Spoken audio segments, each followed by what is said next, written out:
ಈಗ 2024 ಲೋಕಸಭಾ ಚುನಾವಣೆ ಬಂತು. ಹೌದು, ಬರ್ತಾ ಇದೆ. ದೇಶದ ಪ್ರಧಾನಮಂತ್ರಿ ಯಾರಾಗಬೇಕು? ನರೇಂದ್ರ ಮೋದಿ ಅವರಾಗಬೇಕು. ಯಾಕೆ?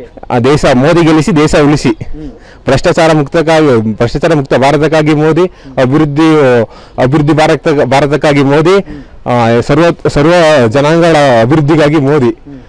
ಯೂನಿಟಿ ಸಾವರ್ನಿಟಿ ಅಂದ್ರೆ ಭಾರತ ಬೆಳಿಬೇಕು ಉಳಿಬೇಕು ಅಂದ್ರೆ ಮೋದಿ ಮತ್ತೊಮ್ಮೆ ಗೆದ್ದು ಬರಲೇಬೇಕು. ಈಗ ಮೋದಿ 10 ವರ್ಷ ಪ್ರಧಾನಮಂತ್ರಿ ಆಗಿದ್ದಾರೆ. ಹೌದು ಸರ್. ಏನ್ ಮತ್ತೆ ಆಗ್ಬೇಕಾ? ಯಾಕೆ? ಹೌದು ಸರ್. ಈಗ ಹೇಳ್ತೀನಿ ಕೇಳಿಸ್ಕೊಳ್ಳಿ. ಮೋದಿ 10 ವರ್ಷ ಬರಕ್ಕಿಂತ ಮುಂಚೆ ಭಾರತದಲ್ಲಿ ಪ್ರತಿಯೊಂದು ಊರಲ್ಲೂ ಒಂದೊಂದು ಅಂದ್ರೆ ಮೆಟ್ರೋಪಾಲಿಟನ್ ಸಿಟೀಸ್ ಒಂದೊಂದು ಬಾಂಬ್ ಇಡೋರು. ಇವಾಗ 10 ವರ್ಷದಿಂದ ಎಲ್ಲರೂ ಕೇಳ್ತಾ ಇದ್ದ.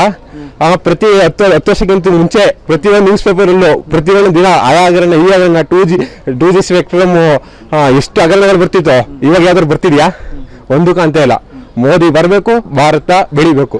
ಸರ್, ನಮಗೆ ಇನ್ನು ಮುಂದಿನ ಈಗ ಒಂದು ಚುನಾವಣೆ ಏನಾಯಿತು ಅದೊಂಥರ ಸೆಮಿಫೈನಲ್ ಥರ. ಈಗ ಮುಂದೆ ಫೈನಲ್ ಏನಿದೆ ಅಂದರೆ 2024 ಮಹಾನ್ ಚುನಾವಣೆ ಇದೆ, ಮಹಾಚುನಾವಣೆ.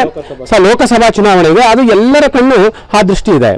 ಸೊ ನಾನು ಒಬ್ಬ ಮಾನ್ಯ ಒಂದು ಮತದಾರನಾಗಿ, ಒಂದು ಪ್ರಜ್ಞಾವಂತ ಮತದಾರನಾಗಿ ನಾನು ಹೇಳಬೇಕು ಅಂದರೆ, ನಮ್ಮ ಈಗಿರುವಂತಹ ಒಂದು NDA ಸರ್ಕಾರ, ಮೋದಿಯವರ ಸರ್ಕಾರ ಏನಿದೆ, ಇದು ಒಂದು 10 ವರ್ಷ ಆಡಳಿತ ಮಾಡಿದೆ. ಸೊ ಇನ್ನೂ 5 ವರ್ಷ ಅವರಿಗೆ ಕೊಟ್ಟರೆ ನಮ್ಮ ದೇಶ ಇನ್ನೂ ಪ್ರಬಲ ಆಗುತ್ತೆ ಅಂತ ಒಂದು ನನ್ನ ಭಾವನೆ. ಯಾಕೆ ಸರ್ ಈಗ ಮೋದಿ 10 ವರ್ಷ ಮಾಡಿದ್ದಾರೆ, ಬಟ್ ಬೇರೆಯವ್ರಿಗೆ ಒಂದು ಅವಕಾಶ ಕೊಡ್ಬೋದಲ್ಲ ಅಂತ? ಸೊ ಅದು ನೀವು ಹೇಳಿದ್ದು ಸರಿನೇ ಇರ್ಬೋದು.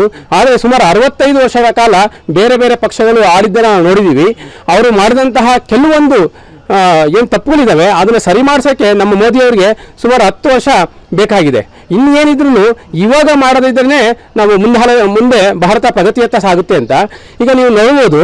ಸೊ 65 ವರ್ಷ ಏನು ಮಾಡಿದ್ರು ಮತ್ತು ನಮ್ಮ ಮೋದಿಯವರು ಏನು ಮಾಡಿದ್ರು ಅಂತ. ಈಗ ನಾವು ಬೇರೆ ಒಂದು ಇಂಟರ್ನ್ಯಾಷನಲ್ ಅಫೇರ್ಸ್ನ ನೋಡಿದ್ರೆ, ಸೊ ಇನ್ನೊಂದಿಗಿಂತಲೂ ಜೋರಾಗೇ ಸೊ ನಮ್ಮ ಎಲ್ಲ ದೇಶಗಳ ಒಂದು ಸಂಬಂಧ ಇದೆ. ರಕ್ಷಣಾ ವ್ಯವಸ್ಥೆ ಅಂತೂ ಹಿಂದೆಂದಿಗಂತೂ ತುಂಬ ಅದ್ಭುತವಾಗಿದೆ. ಕಾರಣ ಏನಂದರೆ, ಯಾವುದೇ ಒಂದು ಹೊರದೇಶದಲ್ಲಿ ಬರಬೇಕಂದ್ರೆ ತುಂಬ ಯೋಚನೆ ಮಾಡ್ತಾರೆ.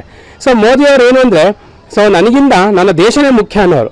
ಅವ್ರ ಹೆಚ್ಚಿನ ಪಾಲನ್ನು ಅವ್ರ ದೇಶಕ್ಕೋಸ್ಕರನೇ ಮೀಸಲಾಗಿರ್ತಾರೆ. ಇಡೀ 24 ಗಂಟೆ ನಾವು ದೇಶಕ್ಕೋಸ್ಕರ ಏನಾದರೂ ಮಾಡಬೇಕು ಅಂತ. ಸೊ ಕೆಲವರು ಹೇಳ್ಬೋದು, ಸೊ ಮೋದಿ ಅಂದರೆ ಸಿಂಗಲ್ ಗೌರ್ಮೆಂಟ್ ಅಂತ ಅಥವಾ ಡಬಲ್ ಗೌರ್ಮೆಂಟ್ ಮೋದಿ ಶಾ ಅಂತ. ಆದರೆ ಅವ್ರು ತೆಗೆದುಕೊಳ್ಳೋ ನಿರ್ಧಾರ ಮತ್ತು ಅವ್ರ ಟೀಮ್ ವರ್ಕು ಅದು ಕೆಲವರಿಗೆ ಗೊತ್ತಾಗಲ್ಲ ಅಷ್ಟೇ. ಅದು ಸಂಘಟನೆ ಹಿನ್ನೆಲೆ ಅಂತ ಹೇಳ್ತಾರೆ. ಅವ್ರ ಸಂಘಟನೆ ಹಿನ್ನೆಲೆ ನೋಡಿದ್ರು ಕೂಡ ಅವ್ರು ನೋಡೋದೇನೆಂದರೆ, ನಮ್ಮ ಭಾರತ ಮುಂದೆ ಒಂದು ಜಗದ್ಗುರು ಆಗಬೇಕು ಅಥವಾ ವಿಶ್ವಗುರು ಆಗಬೇಕು ಅಂತ ಒಂದು ಸಂಕಲ್ಪ ಇಟ್ಕೊಂಡಿದ್ದಾರೆ. ಅದರಲ್ಲಿ ಅವರ ಒಂದು ಸ್ವಾರ್ಥ ಸ್ವಲ್ಪನೂ ಇಲ್ಲ.